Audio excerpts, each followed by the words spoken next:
जय हिंद दोस्तों, आप सभी का स्वागत है आपके अपने यूट्यूब चैनल करियर अप पर। आज है 5 फरवरी और आज हम उससे रिलेटेड करंट अफेयर्स के बारे में बात करेंगे। उससे पहले अगर आप इस चैनल पर पहली बार विजिट कर रहे हैं तो चैनल को सब्सक्राइब करके बेल आइकन को प्रेस कर लें ताकि आने वाली वीडियोज का नोटिफिकेशन पहुंचे आप तक सबसे पहले। तो चलिए फ्रेंड्स, शुरू करते हैं और चलते हैं पहले प्रश्न की ओर। पहला प्रश्न दिया हुआ है, जोपोटेक सभ्यता मुख्य रूप से किस देश में फली फूली है? जोपोटेक सभ्यता मुख्य रूप से किस देश में फली फूली है? Option A Mexico, option B New Zealand, option C Bharat, option D Malaysia. तो फ्रेंड्स, ऑप्शन नंबर ए से हो जाएगा। जोपोटेक सभ्यता मैक्सिको देश में फली फूली है। इसके की पॉइंट की बात करते हैं। जोपोटेक सभ्यता मुख्य रूप से मैक्सिको के दक्षिणी हिस्से में फली फूली, विशेषकर वर्तमान ओक्साका राज्य की ओक्साका घाटी और आसपास के पहाड़ी क्षेत्रों में जोपोटेक सभ्यता फली फूली। यह सभ्यता मोटे अल्बान जैसी अपनी प्रमुख राजधानियों के साथ लगभग 700 ईसा पूर्व से 1521 ईस्वी के बीच में अमेरिका में विकसित हुई। बढ़ते हैं अगले प्रश्न की ओर। अगला प्रश्न है, हाल ही में भारतीय सेना और भारतीय तिब्बत सीमा पुलिस ने किस राज्य में अग्नि परीक्षा अभ्यास किया है? हाल ही में भारतीय सेना और भारतीय तिब्बत सीमा पुलिस ने किस राज्य में अग्नि परीक्षा अभ्यास किया है? Option A Assam, option B Manipur, option C Nagaland, option D Arunachal Pradesh. तो फ्रेंड्स, ऑप्शन नंबर डी से हो जाएगा। भारतीय सेना और भारतीय तिब्बत सीमा पुलिस ने अरुणाचल प्रदेश राज्य में अग्नि परीक्षा अभ्यास किया है। ऑप्शन डी से हो जाएगा। इसके की पॉइंट की बात कर लेते हैं। भारतीय सेना और भारतीय तिब्बत सीमा पुलिस ने हाल ही में अरुणाचल प्रदेश में अग्नि परीक्षा नामक एक संयुक्त अभ्यास का आयोजन किया, जिसका उद्देश्य उच्च ऊंचाई वाले और सीमावर्ती क्षेत्रों में अंतर बल युद्ध समन्वय परिचालन एकीकरण और तैयारी को बढ़ाना था। बढ़ते हैं अगले प्रश्न की ओर। अगला प्रश्न है, छठा राष्ट्रीय फसल पोषण शिखर सम्मेलन 2026 किस शहर में आयोजित किया जा रहा है?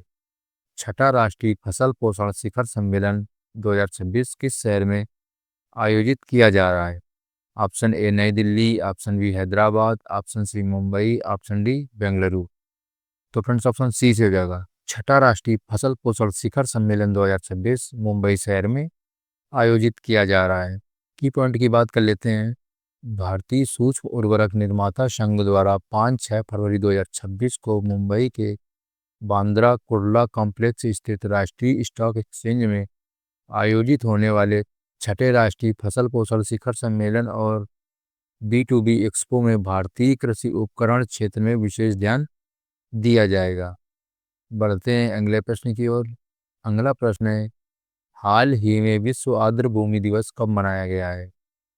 हाल ही में विश्व आर्द्र भूमि दिवस कब मनाया गया है? ऑप्शन ए 1 फरवरी, ऑप्शन बी 2 फरवरी, ऑप्शन सी 3 फरवरी, ऑप्शन डी 4 फरवरी। तो फ्रेंड्स, ऑप्शन नंबर बी से हो जाएगा। विश्व आर्द्र भूमि दिवस 2 फरवरी को मनाया जाता है। ऑप्शन बी से हो जाएगा। बढ़ते हैं अगले प्रश्न की ओर। अगला प्रश्न है, बजट प्रस्तुति के दौरान वित्त मंत्री निर्मला सीतारमण की कट्टम कांजीवरम साड़ी चर्चा में रही। यह पारंपरिक परिधान मुख्य रूप से किस राज्य से संबंधित है? बजट प्रस्तुति के दौरान वित्त मंत्री निर्मला सीतारमण की कट्टम कांजीवरम साड़ी चर्चा में रही। यह पारंपरिक परिधान मुख्य रूप से किस राज्य से संबंधित है? Option A Andhra Pradesh, option B Karnataka, option C Tamil Nadu, option D Kerala. तो फ्रेंड्स, ऑप्शन सी से जाएगा। बजट प्रस्तुति के दौरान वित्त मंत्री निर्मला सीतारमण की कट्टम कांजीवरम साड़ी चर्चा में रही। यह परिधान मुख्य रूप से तमिलनाडु राज्य से संबंधित है। इसके की पॉइंट की बात कर लेते हैं। यह साड़ी तमिलनाडु के कांचीपुरम की पारंपरिक हथकरघा कला का हिस्सा है, जिसे कांजीवरम या कांचीपुरम सिल्क भी कहा जाता है। कट्टम का अर्थ है चेक पैटर्न, जो इस मैजेंटा और सुनहरे से रंग की साड़ी पर बना था। यह साड़ी 400 से 500 साल पुरानी विरासत का हिस्सा है, जो शुद्ध मलबरी सिल्क और जरी से हाथ से बुनी जाती है।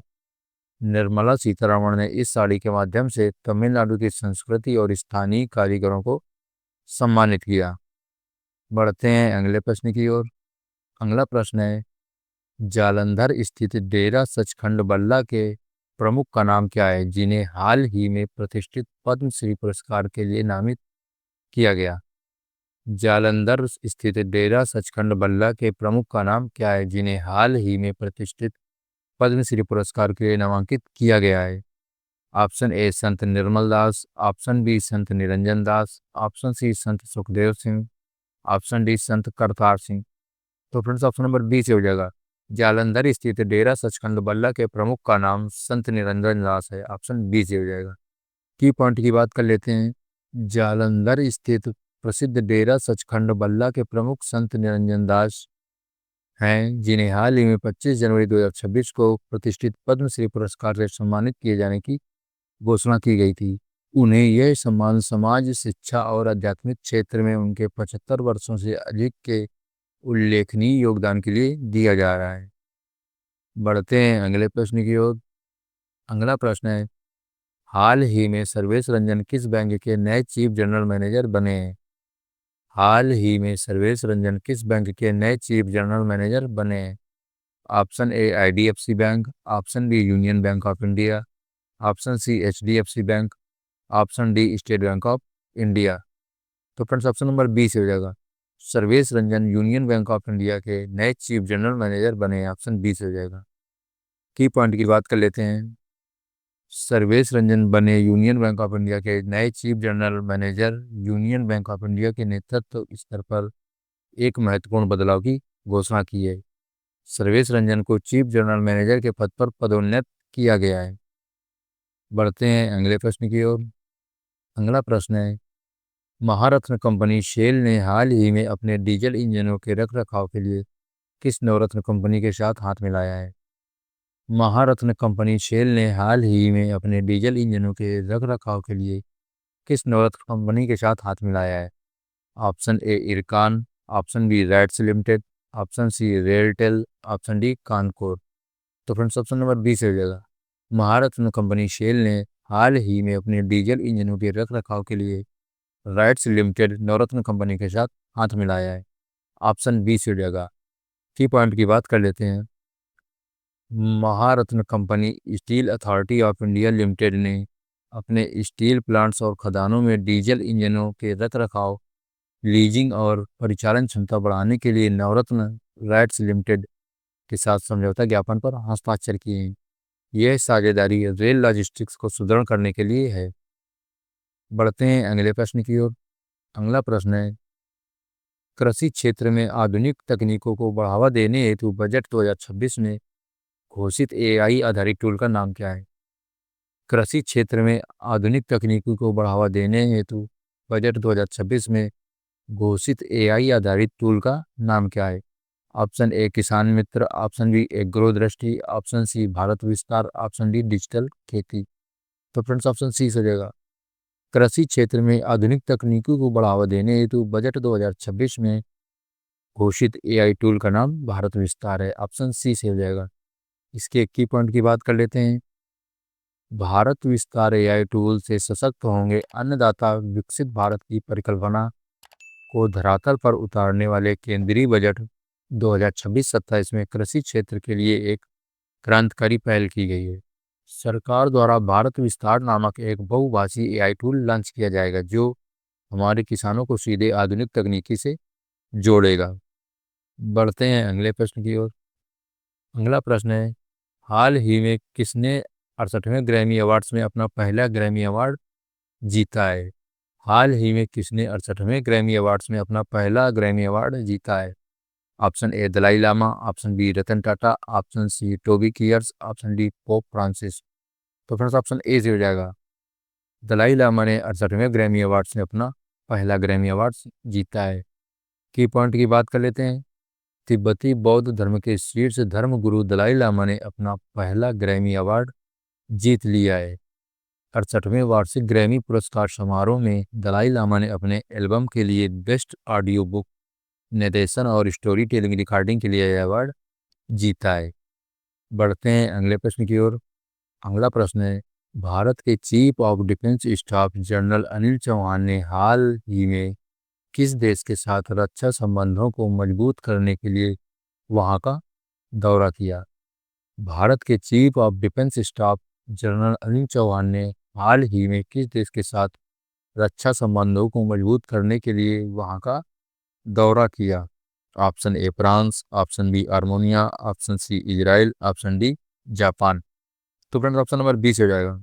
भारत के chief of defence staff general Anil Chauhan ने रक्षा संबंधों को मजबूत करने के लिए आर्मेनिया का दौरा किया है। ऑप्शन बी से हो जाएगा। इसके की पॉइंट की बात कर लेते हैं। Chief of defence staff CDS general Anil Chauhan के नेतृत्व में एक भारतीय रक्षा प्रतिनिधिमंडल द्विपक्षीय रक्षा संबंधों को आगे बढ़ाने और दोनों देशों के बीच दीर्घकालिक सुरक्षा सहयोग को मजबूत करने के उद्देश्य से 4 दिवसीय आधिकारिक दौरे पर आर्मेनिया पहुंचे हैं। बढ़ते हैं अगले प्रश्न की ओर। अगला प्रश्न है, इसरो ने किस प्रक्षेपण यान की लगातार विफलताओं की जांच के लिए एक स्वतंत्र समिति का गठन किया है?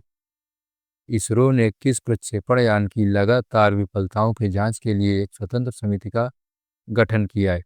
Option A GSLV, option B SSLV, option C PSLV, option D GVM-3। तो फ्रेंड्स ऑप्शन सी से हो जाएगा। इसरो ने प्रक्षेपण यान की लगातार विफलताओं की जांच के लिए PSLV स्वतंत्र समिति का गठन किया है। अगला प्रश्न है, हाल ही में कहाँ फ्यूचर वारफेयर कोर्स का तीसरा एडिशन लॉन्च हुआ है? हाल ही में कहाँ फ्यूचर वारफेयर कोर्स का तीसरा एडिशन लॉन्च हुआ है? Option A New Delhi, option B Hyderabad, option C Kolkata, option D Mumbai. तो फ्रेंड्स ऑप्शन नंबर ए से हो जाएगा। फ्यूचर वारफेयर कोर्स का तीसरा एडिशन नई दिल्ली में लॉन्च हुआ है। ऑप्शन ए से हो जाएगा। इसके की पॉइंट की बात कर लेते हैं। यह 3 सप्ताह का पाठ्यक्रम 25 फरवरी 2026 तक चलेगा।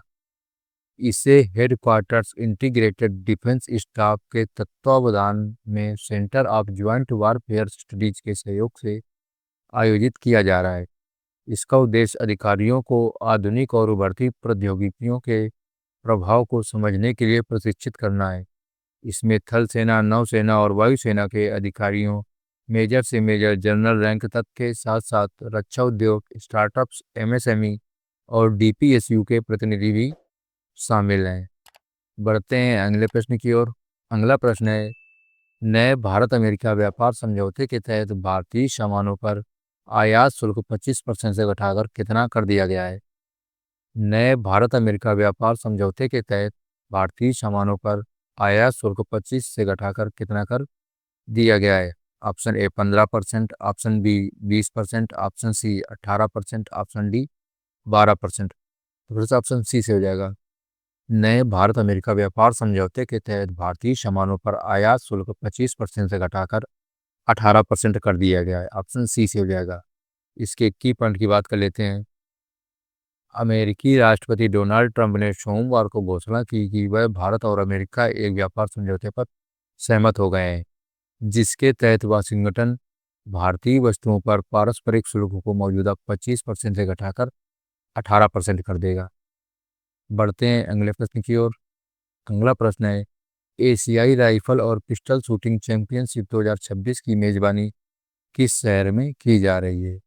एशियाई राइफल और पिस्टल शूटिंग चैंपियनशिप 2026 की मेजबानी किस शहर में की जा रही है? Option A Pune, option B Hyderabad, option C New Delhi, option D Bengaluru. तो फ्रेंड्स ऑप्शन सी से हो जाएगा। एशियाई राइफल और पिस्टल शूटिंग चैंपियनशिप 2026 की मेजबानी नई दिल्ली में की जा रही है। ऑप्शन सी से हो जाएगा। तो ठीक है फ्रेंड्स, आज की क्लास में इतना ही रखते हैं। अगर अभी तक आपने इस चैनल को सब्सक्राइब नहीं किया तो चैनल को सब्सक्राइब कर लें, और अगर आप इस कंटेंट की PDF पाना चाहते हैं तो आप हमारे टेलीग्राम चैनल से भी जुड़ सकते हैं। आज की क्लास कैसी लगी आप हमें कमेंट बॉक्स में बताइएगा। मिलते हैं नेक्स्ट क्लास में, तब तक के लिए जय हिंद।